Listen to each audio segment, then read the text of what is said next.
Hello good evening दोस्तों। मैं सदाब sir Sanskrit classes में आपका बहुत बहुत स्वागत करता हूं।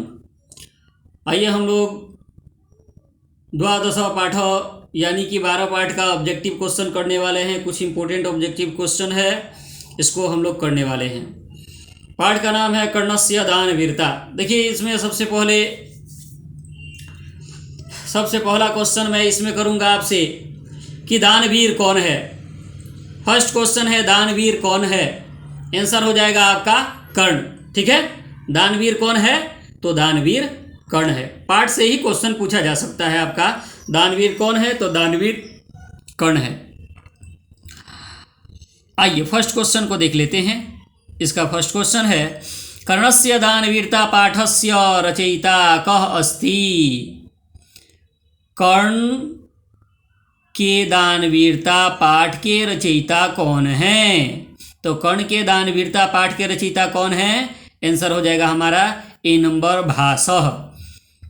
देखिए संस्कृत में दिया है, मैं इसको हिंदी में ट्रांसलेट करूंगा, आप लोग हिंदी में लिख लीजिएगा बाबू लोग। ठीक है, हिंदी में लिखना है। अगले क्वेश्चन की तरफ बढ़ते हैं।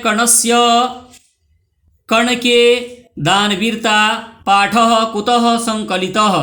कर्ण के दानवीरता पाठ कहाँ से संकलित है, कर्ण के दानवीरता पाठ कहाँ से संकलित है, तो हमारा आंसर हो जाएगा महाभारतात, महाभारत से। महाभारत के कहाँ से तो कर्णभार से, ये भी याद रखिएगा। महाभारत के कहाँ से तो कर्णभार से संकलित है। महाभारत में कहाँ से है तो कर्णभार से संकलित है, ये भी याद रखिएगा आप लोग साथ साथ। कर्णभार ऑप्शन में महाभारत नहीं दे करके कर्णभार भी दे सकता है। अगला क्वेश्चन है 3 नंबर। कर्णः कस्य पक्षतः युद्धम करोति। कर्ण किसके पक्ष से युद्ध करते हैं, तो कर्ण किसके पक्ष से युद्ध करते हैं, आंसर हो जाएगा हमारा कौरव पक्ष। कौरव पक्ष से कर्ण युद्ध करते हैं, कौरव के पक्ष से ही कर्ण युद्ध करते हैं। अगले क्वेश्चन की तरफ हम लोग बढ़ेंगे। हमारा 4 नंबर क्वेश्चन है सूर्यपुत्र क अस्ति। सूर्यपुत्र क अस्ति, सूर्यपुत्र कौन है, तो सूर्यपुत्र कौन है, आंसर हो जाएगा कर्ण, कर्ण है। तो यहाँ से एक और क्वेश्चन पूछा जा सकता है, कर्ण किसके पुत्र थे, तो कुंती पुत्र थे। सूर्यपुत्र, देखिए पिता सूर्य थे और माता इनकी कुंती थी। याद रखिएगा आप लोग कि कर्ण के पिताजी सूर्य थे लेकिन इनकी माता जी क्या थी, कुंती थी। तो यहाँ पे ऑप्शन में आपका यहाँ पे ऐसे भी क्वेश्चन यहाँ से पूछा जा सकता है कि कर्ण किसके पुत्र थे, तो कुंती पुत्र थे या सूर्य पुत्र।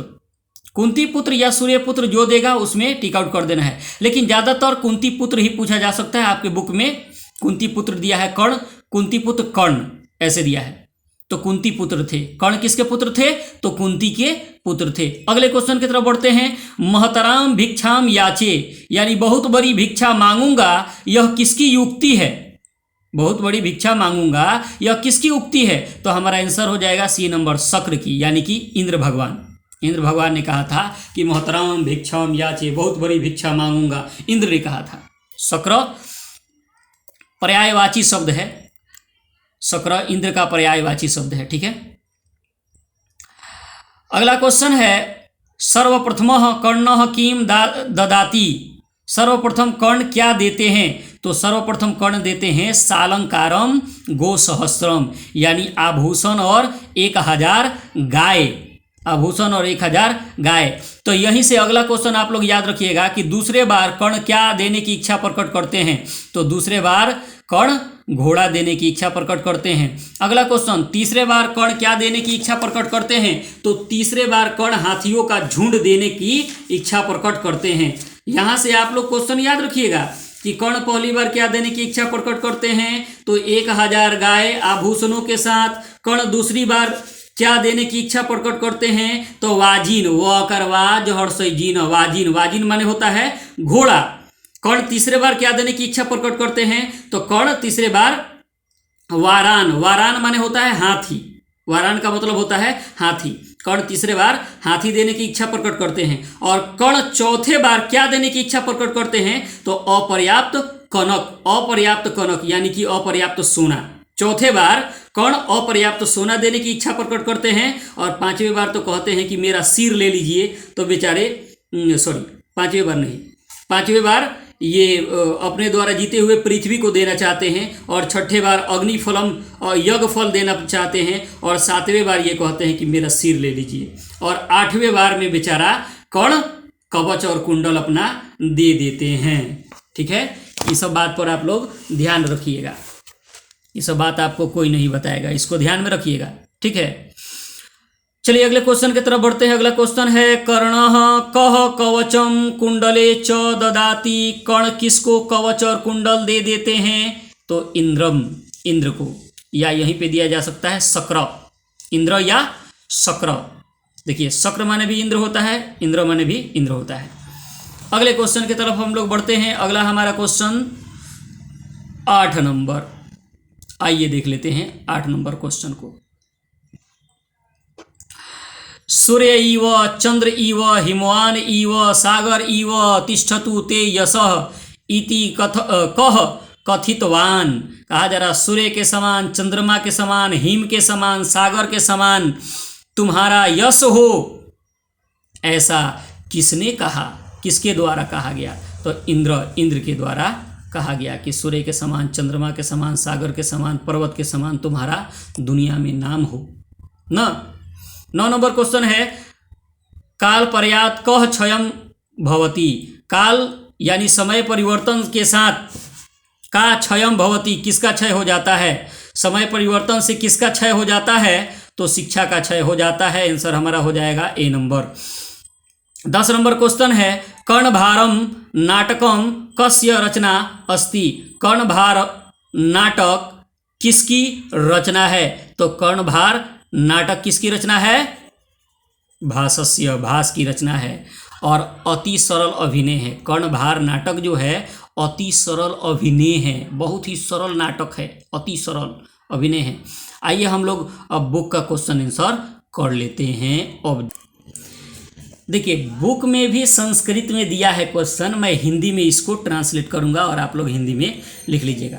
देखिए बुक में दिया है अभ्यास लिखित, लिखित अधोलिखिता नाम प्रश्न नाम उत्तराणी संस्कृत भाषाया लिखत, नीचे लिखे हुए प्रश्नों का उत्तर संस्कृत में लिखे, लेकिन हिंदी में मैं इसको ट्रांसलेट करूंगा और हिंदी में आप लोग लिख लीजिएगा। ओके, आइए क्वेश्चन है ततः ब्राह्मण रूपेण क प्रविष्टि, इसके बाद ब्राह्मण रूप में कौन प्रवेश करते हैं? तो याद रखिएगा आंसर, यहाँ पे आंसर याद रखिएगा इंद्र या शक्र, इंद्र या शक्र। इसके बाद ब्राह्मण रूप में कौन प्रवेश करते हैं? तो इंद्र या शक्र, दोनों याद रखिएगा, इंद्र या शक्र। अगला क्वेश्चन है कर्णः प्रथमम किम दातुम इच्छति स्म, कर्ण पहले क्या देने की इच्छा करते हैं? तो गो सहस्रम, 1000 गाय, गो सहस्रम यानी कि 1000 गाय, गो सहस्रम 1000 गाय देने की इच्छा प्रकट करते हैं। अगला क्वेश्चन है काल पर्यात का क्षयम गस्ती, समय परिवर्तन के साथ किसका क्षय हो जाता है? हमारा आंसर हो जाएगा यहाँ पे शिक्षा, समय परिवर्तन के साथ किसका क्षय हो जाता है? तो शिक्षा का क्षय हो जाता है। अगला क्वेश्चन है कर्णः कस्य देशस्य राजा आसीत, कर्ण किस देश के राजा थे? तो कर्ण अंग देश के राजा थे, याद रखिएगा कर्ण किस देश के राजा थे? तो कर्ण अंग देश के राजा थे। किम तथैव तिष्ठति, क्या स्थिर होता है? क्या स्थिर होता है? क्वेश्चन करा किम तथैव तिष्ठति, क्या स्थिर होता है? तो हुतम च दत्तम, हुतम दत्तम च, किया हुआ हवन और दिया हुआ दान हमेशा एक ही जगह स्थिर रहता है, याद रखिएगा किया हुआ हवन और दिया हुआ दान हमेशा एक ही जगह स्थिर रहता है। अगला क्वेश्चन आपसे पूछा जा सकता है कि इंद्र ने कर्ण से क्या लिया? आंसर याद रखिएगा कवच और कुंडल, कवच और कुंडल कर्ण के शरीर पर इतना ज़्यादा शक्तिशाली था कि 1000 राक्षस और 1000 देवता भी मिल करके उनके कवच कुंडल का भेद नहीं कर सकते थे, इतना ज़्यादा शक्तिशाली था। और अर्जुन की सहायता के लिए इंद्र भगवान उनसे कवच कुंडल लेने आए थे, और ये उपाय कौन दिए थे? कृष्ण भगवान, कृष्ण भगवान इंद्र को ये सुझाव दिए थे कि जाकर उनका कवच कुंडल लेकर चले आइए, तब जाकर के अर्जुन जो हैं जीत हासिल कर पाएंगे। तो अर्जुन की सहायता के लिए इंद्र भगवान आए थे कवच कुंडल ले जाने के लिए। अगर मेरी वीडियो आप लोग को समझ में आई हो तो लाइक शेयर सब्सक्राइब जरूर कीजिएगा दोस्तों। Thank you.